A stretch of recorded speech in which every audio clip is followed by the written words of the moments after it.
Salve rapaziada, como é que vocês estão, meus guri? Hoje chegamos com uma coisa nova, como sempre.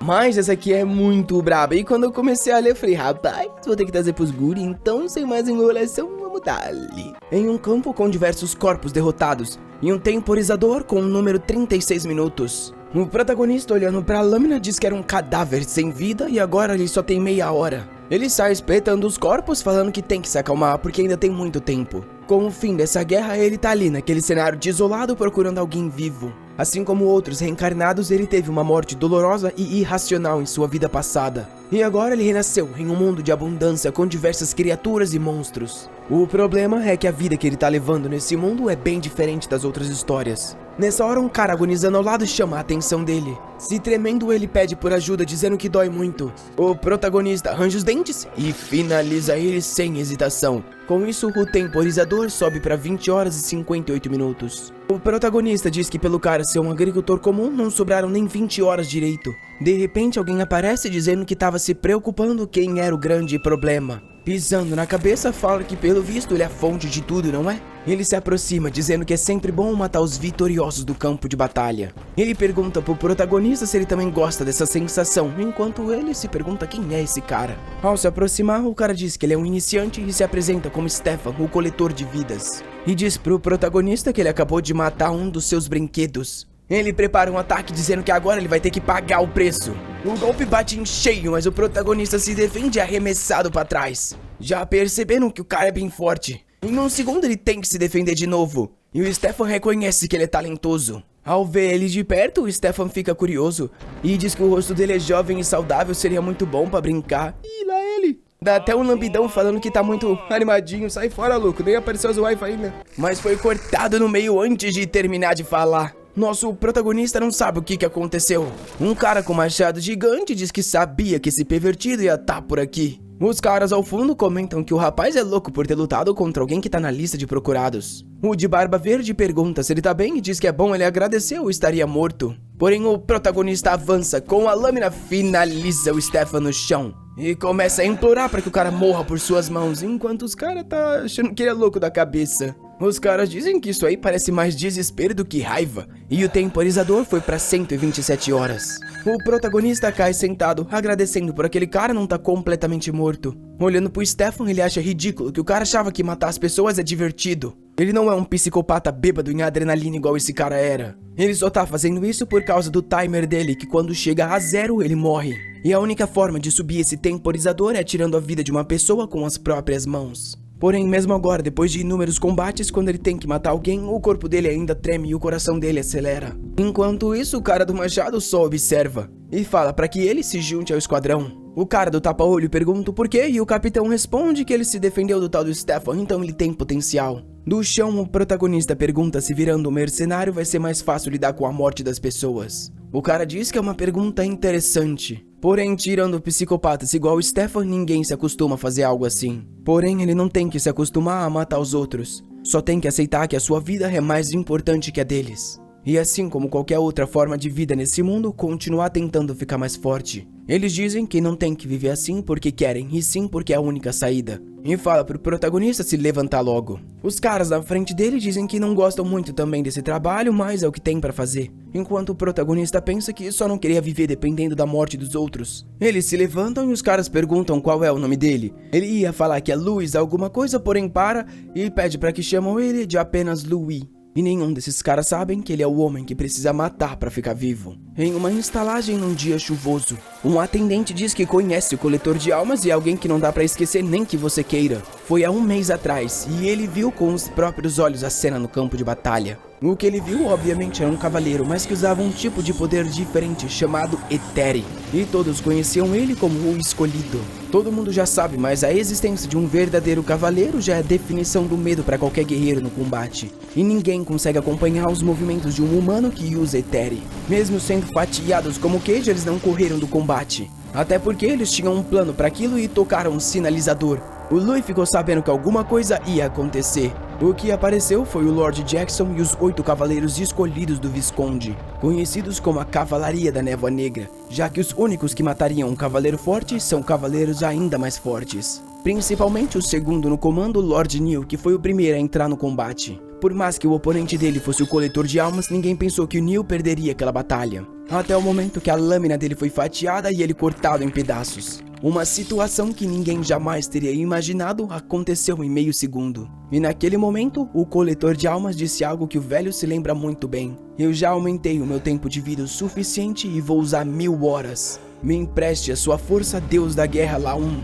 E com isso algo inacreditável aconteceu. A cavalaria da Névoa Negra, a força de elite do Visconde, foi dizimada em 30 segundos. Tudo que eles puderam fazer após aquilo foi recuar. Quando ele olhou para trás, tudo que ele viu foi o coletor de almas banhado em sangue encarando eles. Dava pra ver no olhar dele que aquilo não era o suficiente. O cara encapuzado então pergunta se ele só chamou pelo um tal de Deus da Guerra e é isso? O velho diz que sim, ele não sabe muito sobre o cara. Ele concorda então e joga uma moeda agradecendo pelas informações. O cara tá saindo quando o vendedor diz que vai falar o nome do garoto, porém o encapuzado diz que sabe muito bem, Louis de Rossier, ou aquele conhecido como Coletor de Almas, alguém que ficou muito famoso recentemente. E nesse momento ele deve estar celebrando com os colegas dele o fim de mais uma batalha. Em um outro lugar, pessoas brindam pela vitória. Tá todo mundo animado e bebendo enquanto o Louis tá lá de fundo. Nesse momento, ele tem 1000 horas e 42 minutos, mas pensa que não é suficiente. Mesmo depois de tantas batalhas, ele não sabe quando vai ficar livre disso.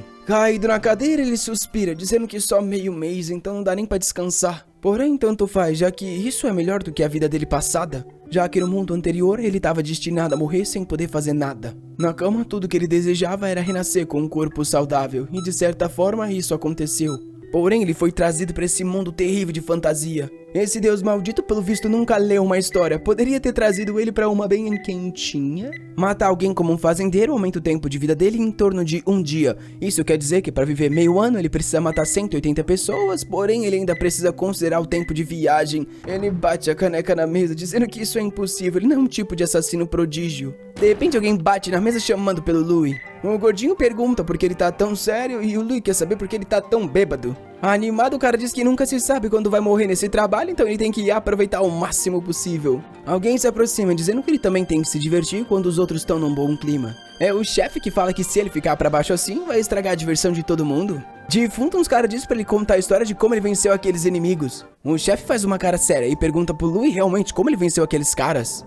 Até porque, pra ser sincero, aqueles cavaleiros eram mais do que qualificados para aquele campo de batalha. E especialmente o cara chamado Neil, que era considerado um dos poucos do nível mestre. O Louis fica meio sem saber o que falar, até porque ele não queria conversar sobre isso. Ele diz então que ele foi sortudo, aqueles caras não eram tão fortes quanto a reputação deles diziam. O chefe questiona o fator sorte e diz que eles não são idiotas. 4 outros caras habilidosos do bando deles morreram pro Neil, então eles têm certeza que habilidoso o cara era. E pergunta pro Louis o que ele tá escondendo dos camaradas. O Louis fica sem responder nada. Então diz que ele tava brincando, é bom eles escutarem com atenção. Ele começa a contar a história falando que a verdade é que ele lutou colocando toda a vida dele em risco. Os caras ficam confusos perguntando do que ele tá falando. E taca um monte de caneca falando pra ele parar de ser doente. Todo mundo que vai pro combate coloca a vida em risco. Ele se levanta falando que é coisa pessoal e é bom eles respeitar. Por que eles ficam perguntando tanto sobre isso? O chefe da Barba Verde, Tyrone, diz que quer conversar com ele. O Louis se levanta e o chefe fala pra ele voltar antes dos drinks acabarem.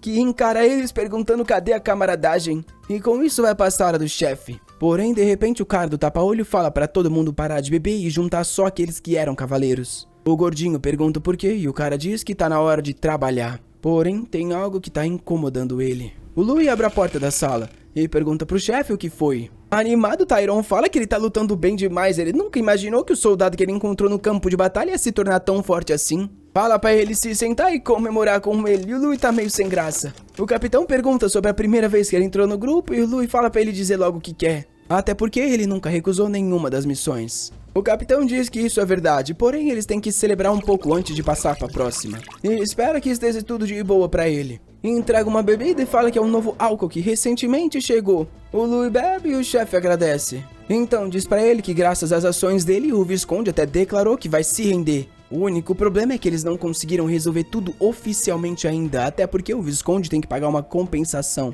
Porém, alguns momentos atrás, o Visconde fez um pedido de encontrar com um dos empregados deles. O Louis disse que provavelmente o Visconde quer sim lutar mais e o chefe concorda, dizendo que imagina que ele queira matar todo mundo. E por isso o chefe pede para que o Louis vá em um encontro que o Visconde tá indo e proteja ele, até porque eles não podem deixar que o Visconde morra antes deles serem pagos. O Louis diz que se é uma missão de guarda-costas, por que pediram por ele oficialmente? O Tyron fala que se sente mais seguro passando essa missão pra ele. E entrega um papel falando que a localização tá escrito ali. O chefe tá dizendo que não é muito a recompensa, enquanto o Louis já tá até saindo do quarto. Ele diz que eles discutem a recompensa depois porque os outros membros estão esperando por ele. O chefe sorri, dizendo que é verdade, né? Então, vai lá comemorar. A cena muda pra uma floresta. Agachado na neblina, o Louis pensa sobre como os nobres usam eles no campo de batalha como armas, enquanto descansam calmamente em casa. Já fazem 10 anos que ele chegou nesse mundo e ainda não se acostumou a tirar a vida das pessoas. Ele se aproxima, vendo um semblante e pergunta se é o Visconde por acaso. Porém, nota que tem alguém nas costas dele também. De repente, ele tá cercado por 5 pessoas e percebe que é uma armadilha. Porém, aquilo lembra de uma memória ruim. Vendo as armaduras, eles dizem que eles parecem ser cavaleiros que trabalham pro Conde Bior. Por acaso, eles estão ali para se vingar dos camaradas que morreram? Já sacando a lâmina, ele diz que não importa, até porque matar cavaleiros dá mais tempo de vida do que fazendeiros. Ele então ativa o poder na lâmina, porém, de repente, cospe sangue. Ele cai no chão perguntando o que tá acontecendo. Tudo que ele fez foi tentar usar Eteri. Isso nunca aconteceu antes, então o que foi? Se lembrando do que ele consumiu, só pode ter sido aquele álcool mais cedo.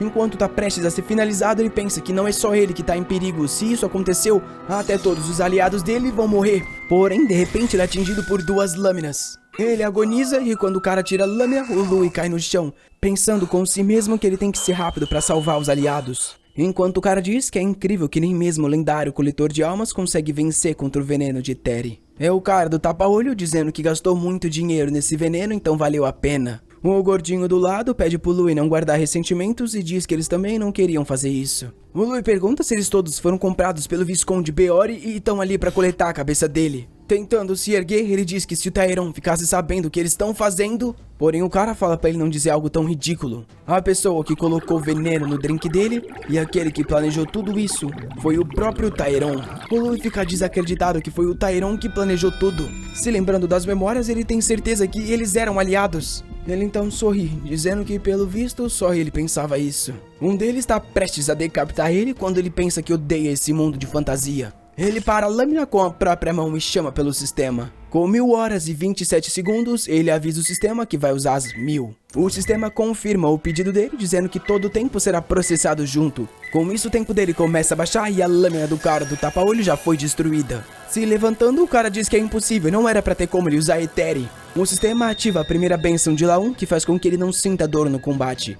E sorrindo, o Louis diz que eles estavam curiosos para saber como ele venceu os Cavaleiros de Beor, não é? A segunda bênção de Laun se ativa, aumentando a força em 10 vezes e a resistência muscular em 5. O cara do tapa-olho tá desacreditado, enquanto o Louis diz que eles pensavam que ele tava brincando. A terceira bênção que regenera parte dos ferimentos também se ativa. O Louis diz então que ele não tava brincando, aquilo tudo foi verdade. A quarta bênção se ativa, substituindo todo o etéreo do corpo dele por poder divino do deus da guerra. Com 16 segundos, o Louis quebra a lâmina dele com a mão, avisando que agora a vida inteira dele tá em jogo. E o sistema avisa que ele tem 15 segundos. O gordinho dá a ordem de atacar ele logo antes que ele pegue alguma arma. Porém, o Louis sorri, perguntando por que ele acha que ele não tem arma alguma. Ele se vê no campo de batalha do deus da guerra. Enquanto ele estiver sob a proteção divina, ele pode usar uma das armas de Laun. Ele se aproxima do que parece ser uma espada gigante e quando pega, o sistema fala que é a adaga de arremesso do deus. E 4 segundos foram usados como pagamento. E com isso, o tempo começa a correr. 8 segundos faltam quando a adaga do deus aparece na mão dele. O cara do tapa-olho toma um susto. Que tipo de adaga é aquela?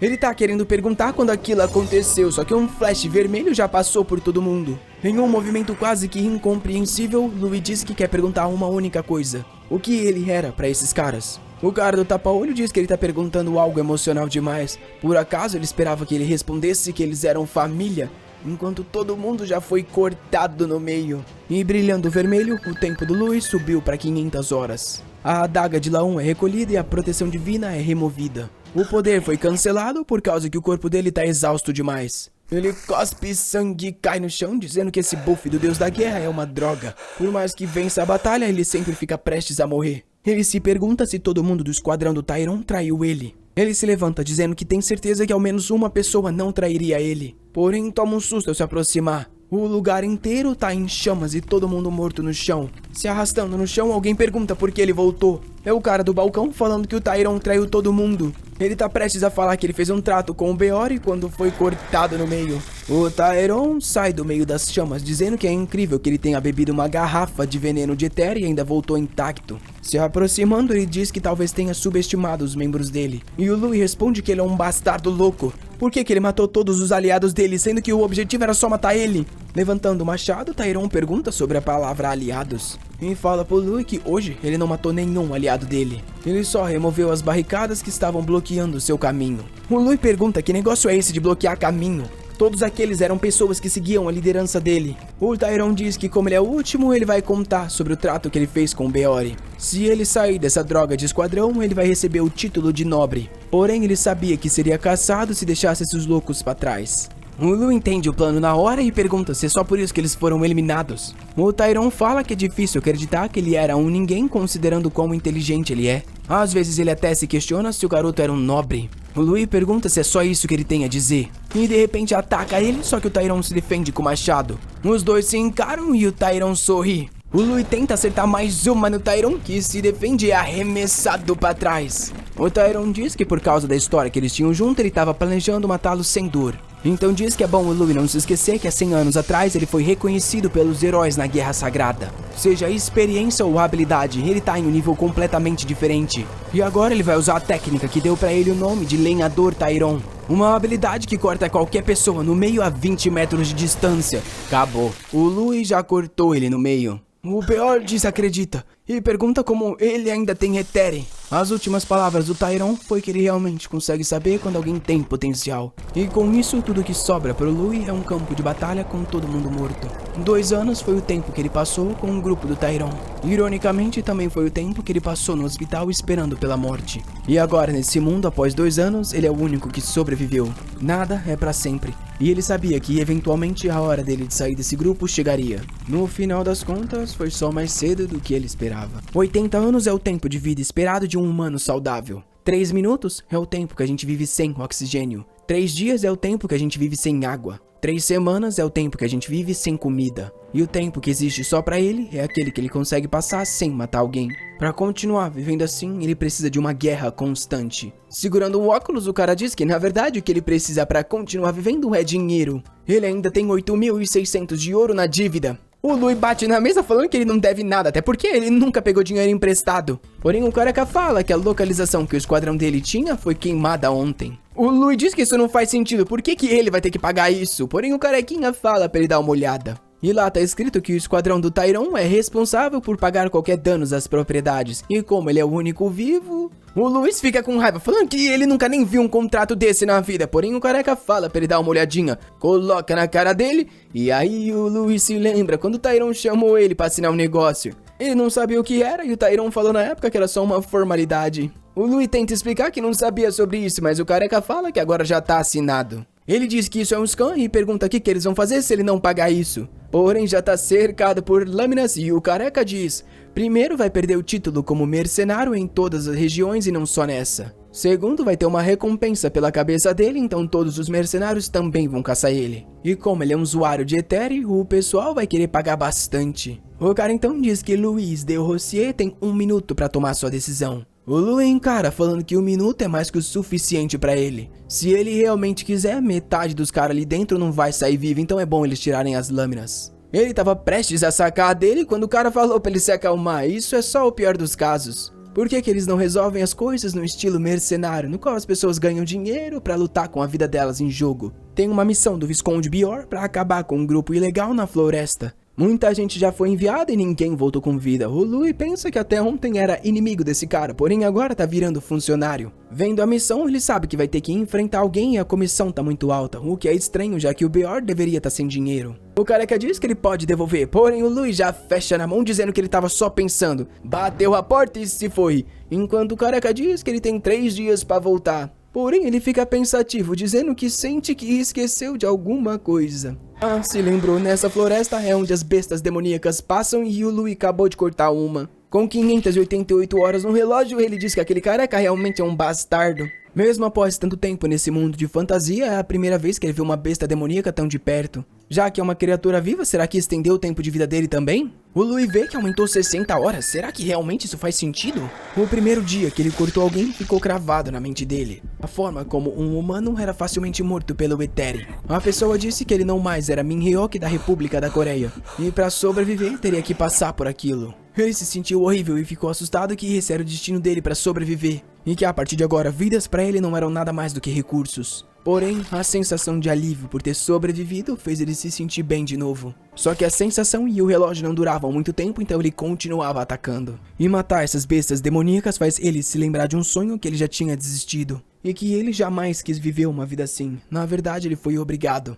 Ele se pergunta se vai ser tão fácil assim e agora é só matar bestas ao invés de humanos. Pisando na cabeça, ele diz que quando terminar essa tarefa vai virar um caçador de monstros. Alguém fala que é o caramba que ele vai virar um caçador de monstro e que ele realmente não entende as coisas. De cima de uma rocha, o cara diz que ele mal conseguiu chegar na floresta e tá pensando que vai conseguir virar um caçador assim tão fácil. O Louis só responde que não tem como saber sem tentar e pergunta quem é esse cara. O cara diz que ele é um caçador de bestas que vive nessa floresta. Essas bestas demoníacas são criaturas que começaram a aparecer em diversos lugares do continente meio século atrás. Existem diversos tipos de mutantes entre elas e a maioria é extremamente agressiva às pessoas. Os mais fortes conseguem ir frente a frente contra um cavaleiro e até mesmo possuem habilidades. E o cara termina dizendo que as pessoas que as caçam são conhecidas como caçadores de bestas. Porém, tem diversas regras para ser uma dessas, e a número 1, nunca cace uma besta demoníaca no território de outro caçador, até mesmo se for uma criatura de baixo nível. Sorrindo, o cara diz que ele deu sorte que foi ele que o encontrou. Se algum outro caçador visse isso, o Louis chuta o corpo da besta e fala que ele pode ficar com aquele bicho. Ele não tá nem aí pro loot e só tá querendo saber de um tal grupo ilegal nessa floresta. O cara diz que algumas pessoas chamam os caçadores da floresta de grupo ilegal. Porém, ele vai ter que explicar direito que ele não entendeu as coisas não. O Louis já tá prestes a acabar com ele, dizendo que infelizmente ele tá aqui pra completar uma missão. Porém, o cara parou a lâmina dele com 2 dedos. E falou que pelo visto ele é um guerreiro que veio sozinho, pelo visto ele não sabe quanta gente já falhou nessa missão. O cara tá falando pra ele pôr mais força nesse ataque, enquanto o Louis não tem ideia como esse cara tá segurando ele tão fácil. Sorrindo, ele diz que na Guerra Sagrada tinha muita gente assim. Louis fica pensando sobre essa guerra de novo que todo mundo fala. Porém, passa com a lâmina dizendo que se for humano dá pra cortar, só que a lâmina dele se partiu no meio. Ele olha pra aquilo desacreditado, até porque ele tinha coberto ela com o Eteri. Ele olha pra trás sentindo algo vindo. O caçador dá um soco na barriga, que ele é arremessado pela floresta, bate as costas na pedra, já cospe sangue, rapaz, e o caçador vem pra cima de novo. O Louis tenta sacar a lâmina pra se defender, só que o cara dá um soco muito antes disso. Com o punho no peito do Louis, o caçador diz que é interessante que ele tentou cortá-lo até mesmo quando tá prestes a morrer.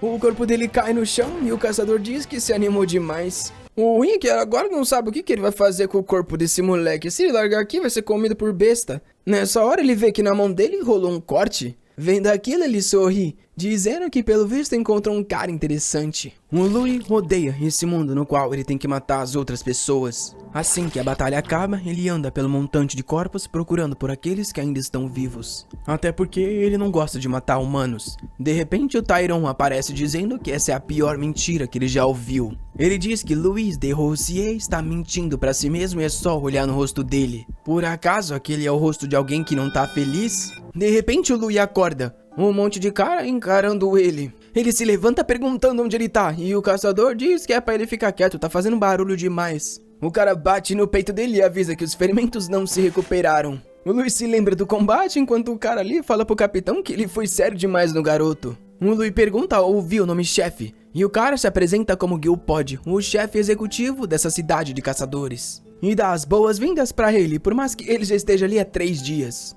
O Louis fica assustado que ficou desmaiado por 3 dias e se lembra do carequinha da cidade que falou que se ele não voltasse em 3 dias todo mundo ia caçar ele. O garoto já tá suando frio, mas se apresenta dizendo que ele era um guerreiro e o cara pergunta sobre esse era. O de brinco ao lado pergunta se o garoto realmente é um guerreiro e conta pra todo mundo que ele veio atacar a cidade dele sozinho. Os caras começam a tudo rir na cara dele falando que os mais idiotas realmente são os mais bravos. O Louis fica mordendo os dentes, até porque ele foi derrotado pelo cara sozinho. Porém, ele tem certeza, com tempo suficiente, ele pode pedir o poder dos deuses e matar até mesmo Gil Pod. Só que será que essa é a melhor solução? Até porque ele nem sabe se vai ser bem recebido pelos mercenários. E se ele voltar e os caras disserem que ele é um fugitivo? O chefe diz que pelo visto ele teve uma vida bem errada, então por que ele não se torna um caçador de demônios e mora na cidade? O Louis diz que ele é muito gentil por ter o espancado e agora convidar ele para ser um membro. O chefe explica que nada é de graça e ele vai ter que pagar o preço por viver aqui caçando os monstros. As criaturas são usadas para a cozinha como ingredientes mágicos e até como decoração.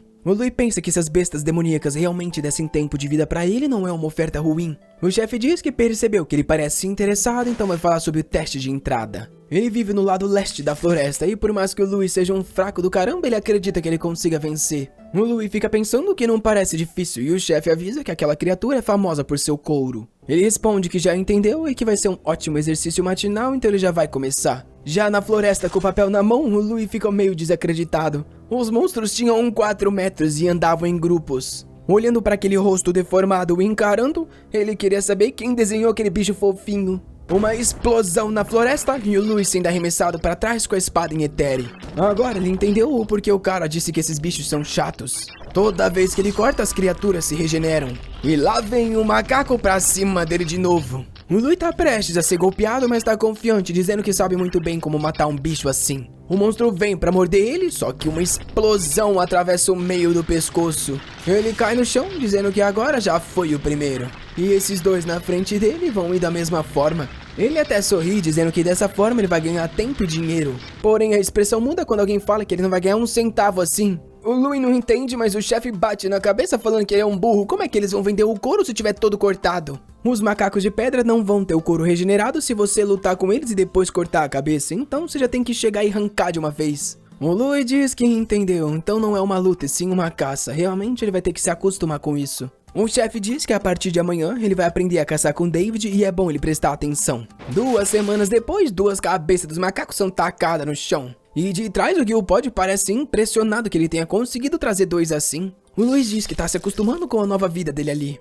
Enquanto ele arrancava a pele, os caras falavam que ele era muito habilidoso, por acaso ele já foi um açougueiro. Os caras davam até uma sopa pra ele e das criaturas, e o Louis tava se acostumando com esse lugar. Menos com a comida, que realmente era horrível e não dava pra se familiarizar. Porém, desde que ele começou a viver nessa cidade, ele parou de ficar de olho no relógio da vida. Numa janela, o Gil Pod observa e pergunta o que ele tá achando. O cara do brinco fala que ele tá se dando bem com todo mundo, porém tá escondendo o passado ainda. Ele lembra de como ele era quando chegou e nem mesmo aceitava um pote de comida. Dava pra ver que ele não recusava por não gostar da comida, e sim porque não confiava em nada que as pessoas ofereciam pra ele. O Gil Pod perguntou se ele por acaso achava que eles iam envenenar ele. Ele comia do mesmo pote só pra mostrar que ele não precisava se preocupar. O mais estranho ainda era quando ele dormia nas noites. Ele sempre estava meio em pé, com a lâmina ao lado dele. Ver um garoto tão assustado deu a certeza pro chefe de que um espião ele não era. O cara então diz que eles estão perdendo contato com o outro lado da floresta e o chefe diz que é bom dar uma olhada. O chefe avisa o Louis que fica curioso que existe outra cidade de caçadores.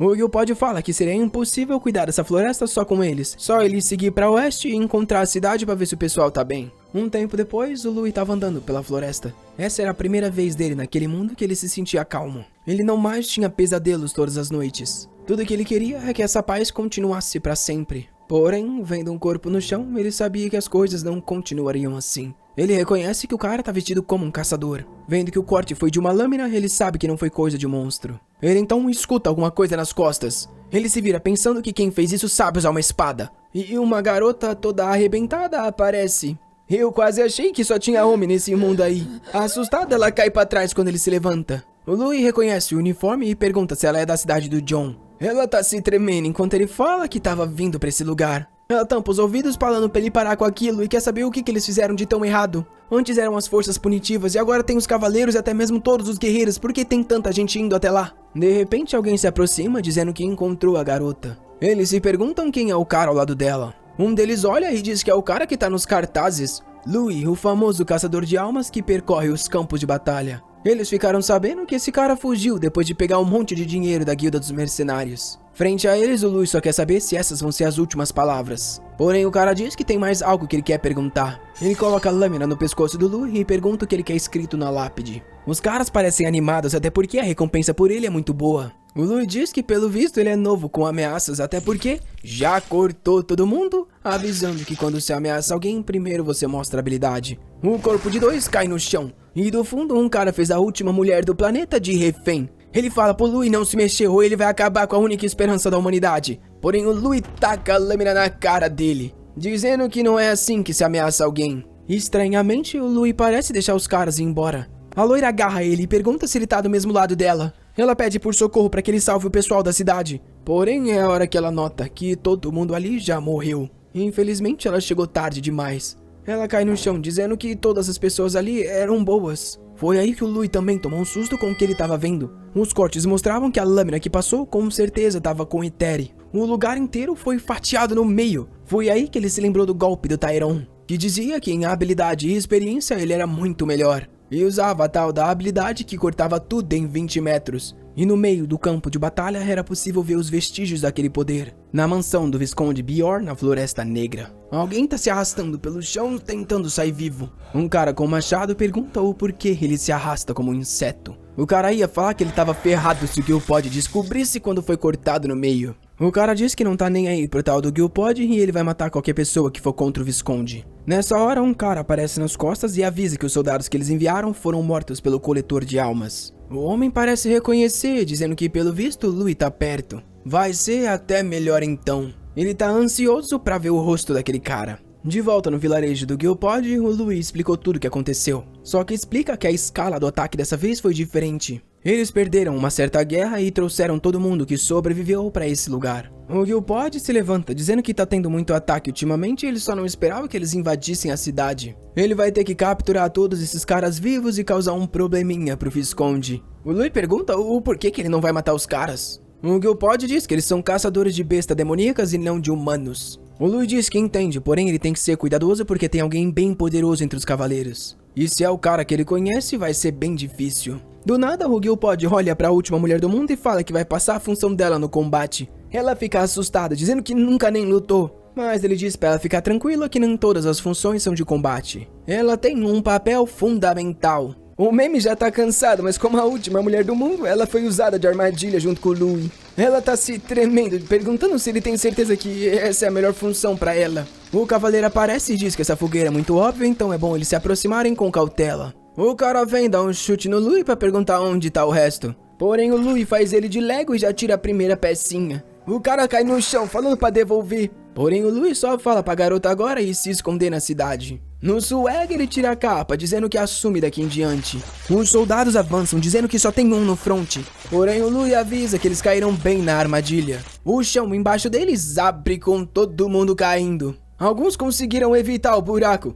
Porém, quando olham pra trás, um tronco de madeira dá-lhe uma batida que joga tudo que sobrou pro buraco. Os outros que desviaram tentam correr pra outra direção, porém são capturados por uma armadilha também. O Gilpod diz que os cavaleiros estão ficando estúpidos esses dias. Ele então reconhece o cara do machado que o Lui tinha falado, que diz que ele é um bastardo. O Gilpod dá um chute na cara de um deles, avisando que se eles cortarem a corda, também vão cair no buraco. Ele então grita pelo Lui, avisando que o cara do machado tá aqui. O cara reconhece o nome, só que o que ele não sabe é que o Lui tá logo nas costas. Ele dá um golpe bem no machado do cara e reconhece que ele tá diferente. Ele continua trocando ataques enquanto percebe que a forma como esse cara usa Eteri e até a forma como ele maneja o machado é tudo parecido com o Tyron, porém ele é muito mais rápido do que ele. Lui pergunta se ele não é o Tyron, e o cara parece estranhar essa pergunta, querendo saber como ele ousa misturar o nome dele com o daquela pessoa. De repente um dos macacos aparece gritando nas costas. O cara toma um susto ao ver uma besta demoníaca. Os soldados pensam que esses monstros fazem parte do plano deles,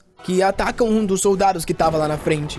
O Gilpod faz um X com o braço e diz que é pra todo mundo parar o que tá fazendo e lidar com as bestas. Isso deixa o Lui meio confuso, até porque ele tá no meio da treta. Porém, os bichos atacam a cidade e começam a destruir tudo. O Gilpod avisa que eles vão ter que entrar em informações e aos poucos ir contra-atacando. Porém, um deles tá indo atacar a luta do Lui contra o cara do machado. O Gilpod diz que é pra eles tomar cuidado e que não era hora deles ficar brigando um com o outro. Porém, o bicho já tá prestes a morder e nenhum deles larga. Eles só encaram a criatura e no último segundo mudam a direção dos dois golpes pra ela. Uma besta toma um soco na cara que afunda ela no chão. Obviamente era o Gilpod que tá confuso por esses macacos de pedra terem vindo tão longe. Do fundo alguém grita que a barreira da cidade tá quebrando e tem um monte de besta chegando. Um deles tá prestes a ser mordido por um lobo. E esse no caso não teve salvação mesmo não, esse morreu. O pessoal se pergunta como tantas bestas de alto nível estão ali. Vendo aquilo, o Gilpod fica confuso, se perguntando o que tá acontecendo no centro da floresta. Mais um bicho cai no chão e o cara do machado fala que é infinito. O monstro ao lado dele abre o olho e vem pra dar um soco se aproveitando que ele tá de costas. Porém, o Louie que corta a cabeça. Antes de matar os humanos, vamos matar os bichos pelo menos. O Louie diz que vai ter que explicar pra que ninguém não morra, mas ele precisa cortar a cabeça desses macacos ou eles regeneram. O cavaleiro grita com ele falando que ele consegue se virar e o Louie só concorda. Mais um tá vindo atacar os dois. O Louie avisa que é bom ele não morrer porque tem coisa pra resolver. Vendo o Louie se jogando no monte de monstro, ele fica pensando que o maldito falou pra ele não morrer. Ele ativa o machado falando que se alguém vai morrer, vai ser ele. E manda um corte que passa por todas as cabeças dos macacos. Os bichos caem tudo no chão. O cara diz que agora nem o Louie vai se regenerar. Porém, da fumaça vem uma lâmina que arranca o elmo do cara. O Louie diz que se ele atacar de novo pelas costas, ele vai morrer. O elmo bate no chão. E o cara diz que é interessante que o tal coletor de alma só deu um aviso e não matou ele. O Louie reconhece que ele não é o Tyron e o cara diz que quer perguntar algo pra ele. Por acaso o pai dele já falou sobre ele? O Louie pergunta quem que é o pai dele. O cara diz que o nome dele é Marco e ele é o filho do Tyron, o cara que ele matou recentemente. O Louie nem sabia que o cara tem um filho e pergunta se por acaso ele tá ali por vingança. O Marco diz que não tá nem aí pra vingança, na verdade ele matar aquele velho foi um favor. Ele parece não gostar que o grupo nunca tinha falado sobre ele. Quando de repente tá tudo tremendo. O pessoal no buraco tá escutando um som vindo debaixo da terra. Um flash de luz azul passa pelo buraco. E uma besta demoníaca que ninguém nunca viu aparece. Os caras são presos pelos tentáculos e logo devorados. O Tyron dá-lhe um soco atravessando ela no meio. O cara que foi salvo por ele cai no chão e pergunta por que ele o salvou se são inimigos. O Gilpod fala pra ele se preocupar em salvar os aliados e calar a boca. Avisa que a barreira já foi quebrada e manda todo mundo focar em salvar qualquer pessoa possível. O Louie fala que ele é insano. Por que ele tá querendo salvar os inimigos? Eles não vão ajudar. Porém, Gilpod diz que não se precisa de uma razão pra salvar uma pessoa. Aquilo dá um susto no Louie. Porém, ele concorda que o cara tá certo. A insistência do Gilpod de salvar as pessoas é um senso de moralidade que ele só viu no seu último mundo. Nesse mundo, essa seria a verdadeira função de um cavaleiro. Mas seja na vida passada ou no mundo atual, ele nunca viu ninguém ser digno desse título. O Gilpod é o primeiro verdadeiro cavaleiro que ele vê. Um cara atrás diz que isso é ridículo. Era o Marco falando que pelo visto o líder deles não sabe como usar as pessoas fracas. Ele diz que é só prestar atenção no combate. Mesmo quando são salvos, eles mal conseguem lidar com algumas bestas fracas. Ele se prepara para golpear com o machado, falando que quem é forte tem que fazer a escolha certa. O Louie diz para ele não usar aquele poder ou até mesmo os aliados dele vão ser afetados. Porém o cara sorri, dizendo que sabe disso muito bem. Ele manda o corte falando que essa é a única escolha. Porém o Louie interrompe o golpe dele e pergunta se ele realmente é um lixo que não se importa nem com a vida dos companheiros. O cara sorri, dizendo que ele tá sendo maluco e ele nunca tentou matar os aliados. Se eles morrerem agora com essas criaturas, a vida deles vai ser usada para um propósito melhor. Ou por acaso o coletor de almas está querendo falar sobre simpatia depois de ter matado centenas nas guerras. Uma pessoa que mata até mesmo os aliados quando necessário. O Louie diz que ele tá certo. Ele não tem a mínima ideia porque o Gilpod tá salvando aqueles que vieram matar eles, porém ele não vai fazer isso. Corta o braço do Marco falando que realmente a especialidade dele é matar os outros. Agradece dizendo que ele se lembrou que foi feito pra cortar os outros. O Marco tá agonizando sem entender o que ele fez. Enquanto Louie olha o relógio vendo que tem 947 horas. Ele sabe que esse Marco é um lixo, porém ao menos é um cavaleiro, então deve dar umas 60 horas. Indo com a lâmina, ele diz que não é nada pessoal, é só que a vida dele vai ser pra um bem maior. Ele arranca a lâmina, porém parece perceber que o cara ainda não morreu. Ele vai ter que dar mais um ataque, quando de repente a floresta inteira treme. E do meio das árvores surge uma criatura gigantesca. Um urso com um olho vermelho que de longe encara todo mundo. O Louie fica assustado e se pergunta que droga de monstro gigante é aquele. E o Gilpod parece reconhecer aquele como o urso vermelho que é o mestre dessa montanha. Para aquele bicho ter saído daquele lugar, alguma coisa tá acontecendo. De repente um soco vem e bate no peito do Louie, que é arremessado. Ele pensa que isso é impossível. Vendo o Marco de pé, ele tem certeza que furou o coração dele. E por que estranhamente agora ele tá com uma mão igual dos macacos de pedra? Com um frasco na boca, o Marco sorri, perguntando como ele tem coragem de chamar ele de lixo. Em um flashback, o Marco sofre um corte na cara. É quando ele ainda era novo e estava treinando com o pai. O Tyrone falava que se fosse uma luta de verdade, ele já estava morto. O próprio Marco falava pro pai que ele era um louco e ia acabar matando o próprio filho. Porém, o Tyrone dizia que ele estava sendo um covarde e era pra se levantar logo. Ou ele ia acabar morrendo igual um lixo no campo de batalha. Um tempo atrás, o Marco estava andando pela cidade quando ouviu uns caras dizendo que ele era um lixo. E que ele só era propriedade do Visconde por causa de uma dívida do pai. Porém, se o pai era ruim e morreu igual um lixo, ele deve ser um lixo também. O Visconde então o encara de cima, perguntando se foi ele que fez isso contra todos os seus seniors. Ele fica em silêncio e os cavaleiros mandam ele responder. Porém, o Marco diz que eles que são idiotas. Cavaleiros que trabalham pelo Conde são ridículos, já que ficam morrendo no campo de batalha pelo nome dele. Pior ainda, morrendo por um desconhecido. O Visconde pergunta se as coisas teriam sido diferentes se ele estivesse lá. Num surto de bipolaridade, o Marco diz pro Visconde que ele é mais valioso que aqueles caras. Será que ele não consegue perceber o quão mais promissor ele é? O Visconde diz que se ele fez isso para provar alguma coisa, ele foi idiota. Porém, já que ele realmente quer provar que ele é um verdadeiro guerreiro, de agora em diante ele vai comandar essas tropas. Um tempo depois, o Visconde avisou que ele só recebeu a função de líder porque era pra ser do pai dele. O Marco pergunta se é só essa a razão e o Beora diz que tem uma a mais. Por acaso ele não ficou sabendo que o Tyrone tá morto? Ele não tinha ideia que o pai dele tinha sido morto, até porque eles não tinham contato. E o Visconde fala que o único sobrevivente foi o coletor de almas conhecido como Louis. O Marco sorriu pensando que esse cara trouxe muitos benefícios pra ele. Vendo isso, o Beora diz que ele não parece triste com a notícia da morte do pai. Como resposta, ele sorriu, dizendo que o pai sempre falou que aqueles que morrem são lixos, então ele desapareceu por ser um. E eles não têm tempo pra ficar se lamentando da morte dele. O Beora falou pra ele olhar pra uma pedra gigante no horizonte. Aquele lá é o símbolo da Floresta Negra, onde as bestas demoníacas aparecem. Os itens lá vendem por um bom valor e eles estão precisando de uma nova fonte de renda. Porém, tem um grupo chato na floresta. O Marco entende na hora o pedido para eliminá-los. O Beora entrega o frasco, dizendo que é uma bênção para garantir o sucesso. Olhando aquilo, o Marco fica curioso. E o Beora diz que não é nada demais. É só ele utilizar isso quando enfrentar alguém muito poderoso. O frasco cai no chão e ele corre na direção do Louis. Agora, com o braço dele transformado em macaco, ele dá um soco direto na lâmina do Louis. O impacto empurra tudo pros lados. Enquanto ele continua golpeando, ele pergunta cadê o espírito de coletor de almas do Louis. Ele só consegue se defender. Ele dá mais um e o Louis é arremessado pra trás. Assim que ele olha pra cima, o cara já tá vindo de novo. Ele ativa um raio vermelho no braço dele e fala pra ele morrer. Uma explosão acontece na floresta, porém alguém bloqueou ele. Era o Guilpod pedindo desculpas por ter que se envolver.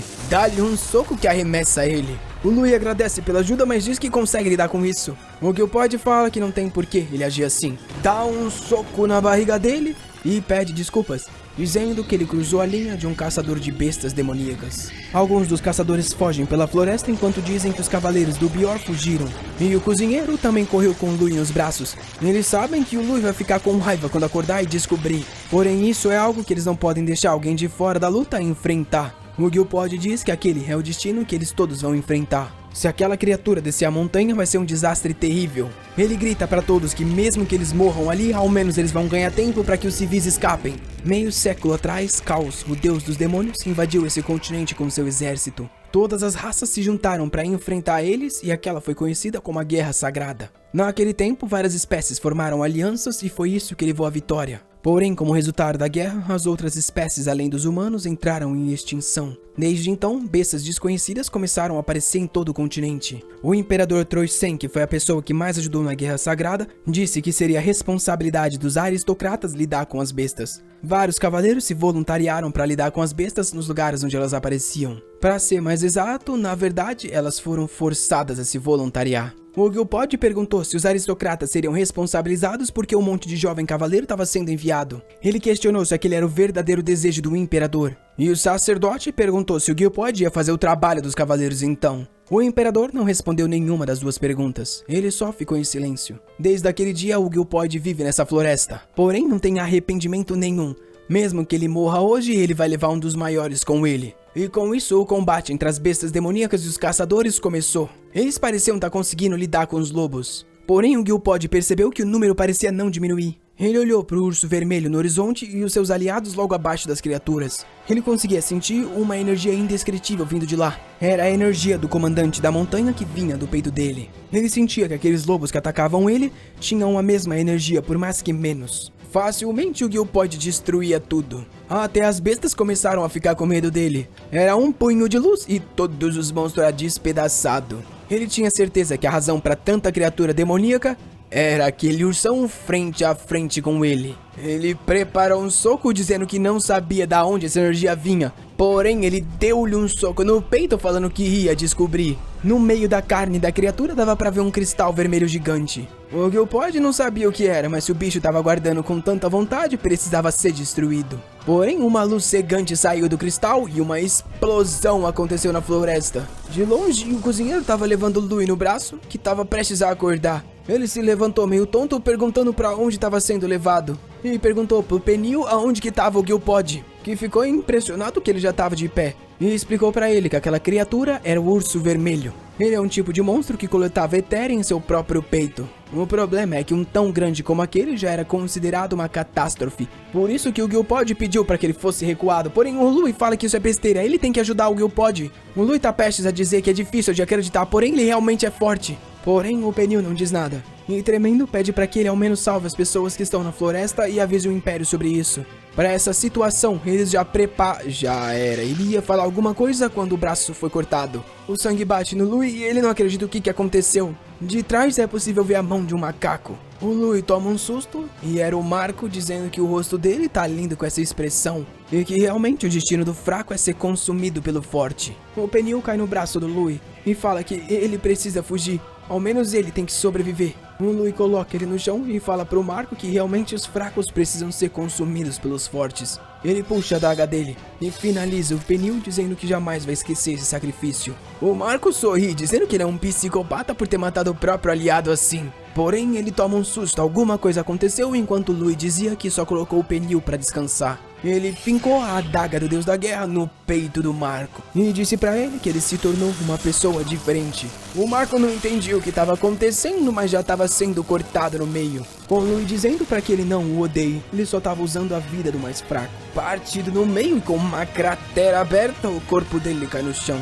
Vendo ele cair, o Louie percebe que o corpo dele não vai regenerar. O Louie percebe que o tempo que ele recebeu as habilidades lembram um macaco. Ele só acha estranho que um humano tenha poder assim. Só que o que é importante é como lidar com aquela besta gigante agora. Ele diz pro Peniel que só mais tarde ele vai poder sair desse lugar. E então parte na direção do monstro, pensando que agora ele carrega a vida do Peniel com ele e ele não pode parar nesse lugar. O Gilpod foi arremessado para trás. Ele sabia que tinha chegado muito perto, porém o urso se regenerou completamente e ele começa a pensar que aquele é invencível. O urso solta um rugido e o Gilpod avisa todo mundo para atacar junto. Todos os caçadores avançam na direção do urso, porém quando eles socam o bicho, o braço dele fica preso e cravado, e da própria pele sai uma boca e finaliza eles. O Gilpod fala pra eles tomar cuidado que o bicho tá se mutando. Quando ele olha pra cima, ele virou um monstro demoníaco cheio de bolha. Algo irreconhecível, que com um monte de tentáculo ataca os caçadores. Eles não têm nem como se defender e começam a ser devorados.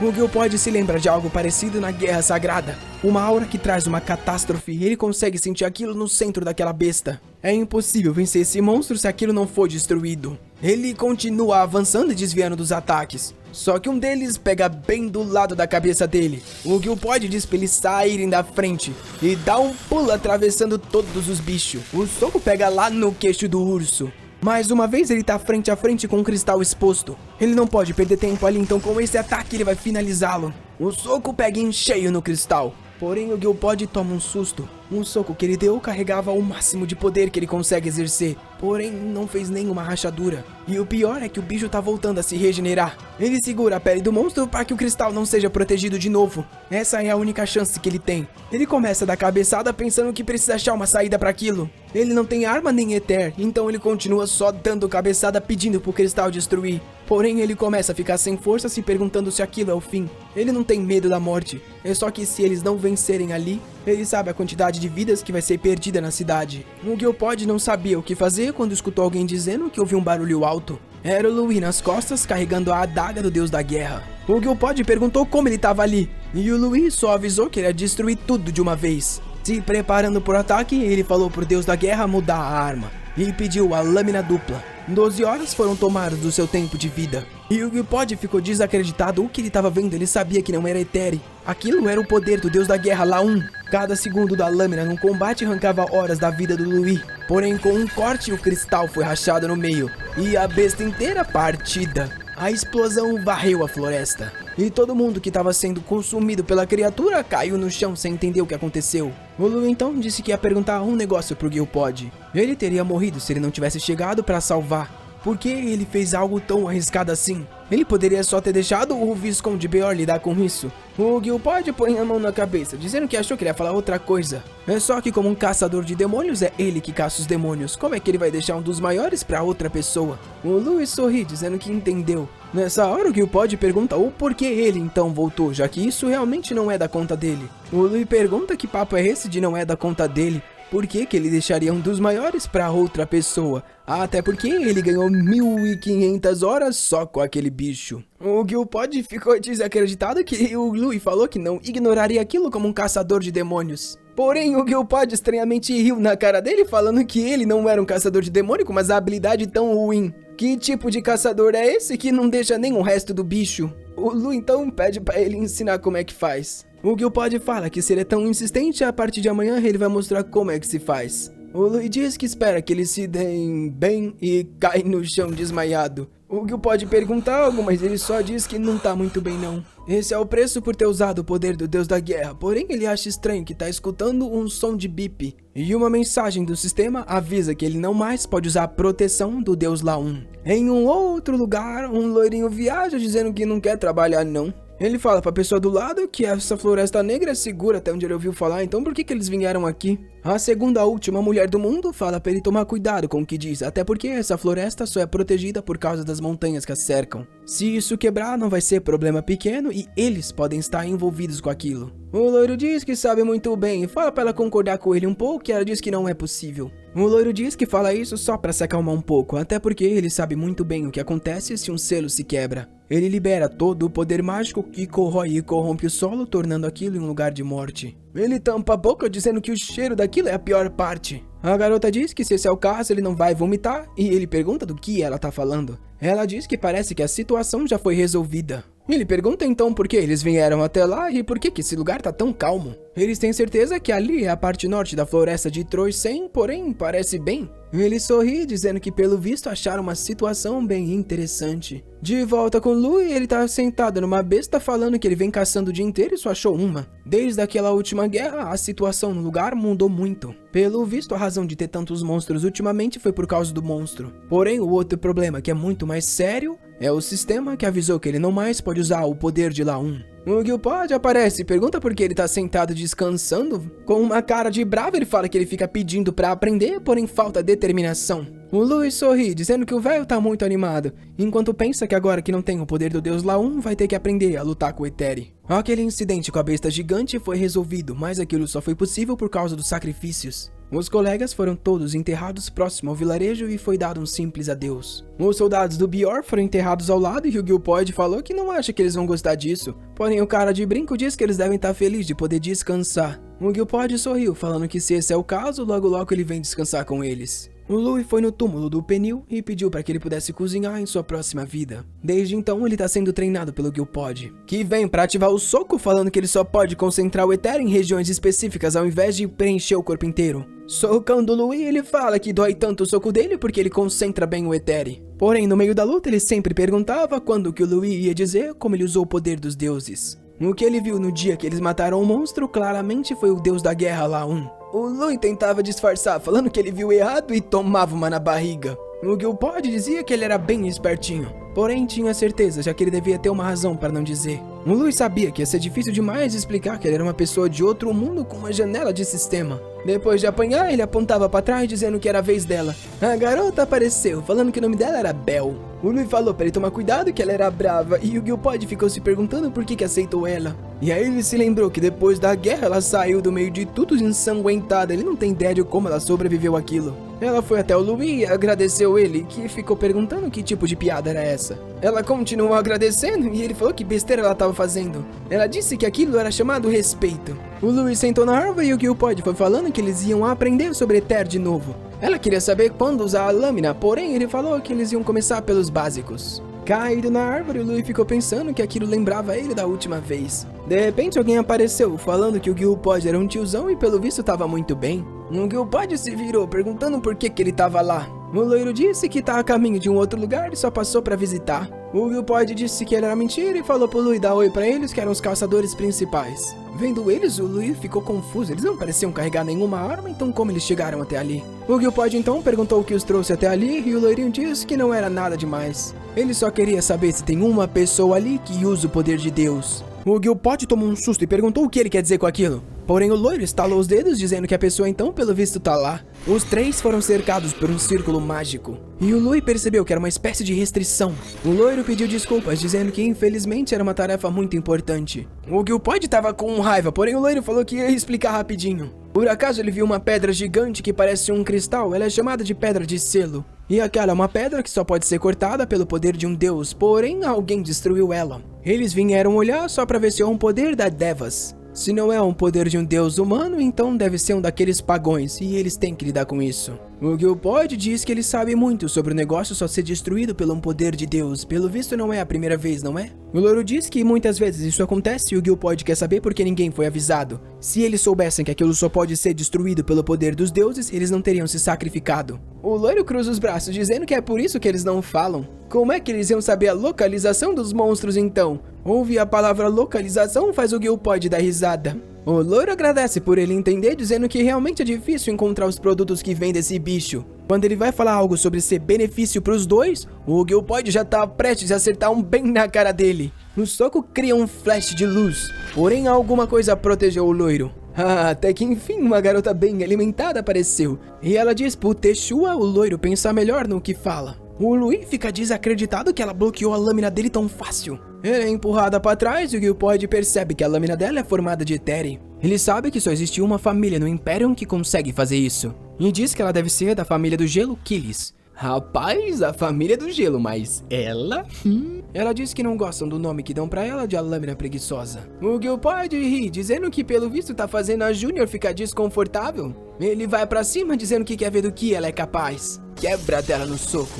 A família que usa solidificação de Ether para criar armas temporárias em troca da liberdade de movimento. Killis do Gelo. Ele agarra mais uma lâmina e quebra de novo, falando pra ela vir pra cima com tudo. Até porque ele sabe que tem um limite de quantas ela pode fazer. Porém, ela começa uma conjuração invocando várias lâminas nas costas. O Gilpod toma um susto e uma explosão acontece na floresta. Com a lâmina no pescoço dele, ela fala que pelo visto ele sabe das fraquezas. Porém, enquanto ele tá aqui com os caçadores, ela foi se afiando pouco a pouco. E agora é bom ele falar sobre o homem que consegue usar o poder de Deus. Ele olha pra trás dizendo que ela pergunta demais, ele não vai falar não. Ela então ergue a espada, falando que ela não tem o que fazer. Ela não quer usar métodos agressivos, mas vai ter que arrancar um braço pra ele dizer. De repente o Louie grita pra ela esperar e avisa que like nesse vídeo ele já deixou, rapaziada. O que será que essa garota do gelo, do fogo, muito maldosa, vai fazer com o nosso gurizinho agora que ela vai saber que ele tem o poder dos deuses? Rapaz, essa obra teve vários plot twists. Eu achei que ia pra um lado e foi pro outro, achei que ia pro outro, foi pro outro, mas pra ser sincero, ela desenvolveu bem, eu gostei. Se você também tá gostando, essa aqui tem mais pra trazer, hein? Espero que ela vá bem pra gente poder aí vir com continuações, né? Pra você não perder, ser ativo, sei lá. Dale! Fui!